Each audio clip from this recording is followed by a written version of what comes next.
ভাইয়েরা, দেশের নাগরিক, সাধারণ ছাত্র সংঘ অনেকেই শহীদ হয়েছেন। তার মধ্যে এখানে আছেন শহীদ জাবের ইব্রাহিম। এই যে তার খবর এখানে উত্তরা 4 নম্বর সেক্টরে।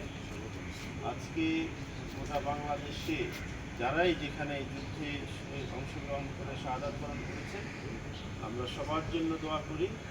আনুষ্ঠানিকভাবে আমরা আজকে শহীদ জাবেরের খবরে এসেছি, যদিও প্রায় 1,500 শহীদের খবরে সবাই খবরে হয়তো আমরা কাজ করে যেতে পারবো না, কিন্তু সারা বাংলাদেশে আমাদের খেলাফতের পক্ষ থেকে কর্মসূচি ঘোষণা করা হয়েছে এবং যে এলাকায় যে ভাইয়েরা আছেন তারা সেই এলাকায় কবরস্থানেও যাবে। আজকে বিকালে আমরা শহীদ মীর মুক্ত কবরে যাব ইনশাআল্লাহ, এবং মাসব্যাপী কর্মসূচি কোরআন তেলাওয়াত, খতম, দোয়া এবং তাদের মাগফিরাত কামনা করা হচ্ছে।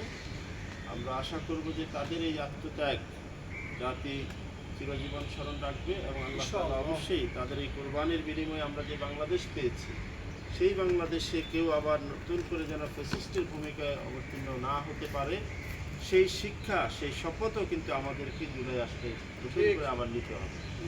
ইনশাআল্লাহ আমরা আল্লাহর কাছে দোয়া করি আল্লাহ তাআলা তাদেরকে, তাদের এই আত্মত্যাগকে, কোরবানিকে কবুল করুন, আমিন। এবং একই সাথে আমরাও যেন তাদের সেই কোরবানিকে স্মরণ রাখি এবং আমাদের মাঝেও সেই চেতনা যেন, দেশপ্রেম যেন থাকে। কখনো প্রয়োজন হলে দেশের জন্য, ইসলামের জন্য, মানবতার জন্য, এই ভূখণ্ডের মাটি এবং মানুষের রক্ষার জন্য যদি আন্দোলন সংগ্রামে জীবন দিতে হয়, আমরা সেই জন্য প্রস্তুত থাকি ইনশাআল্লাহ।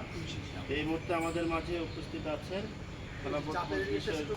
সংগ্রামী সহসাংগঠনিক সম্পাদক জনাব শাহাবুদ্দিন আহমেদ খন্দকার। তিনি এক দুটি কথা বলবেন। বিসমিল্লাহ।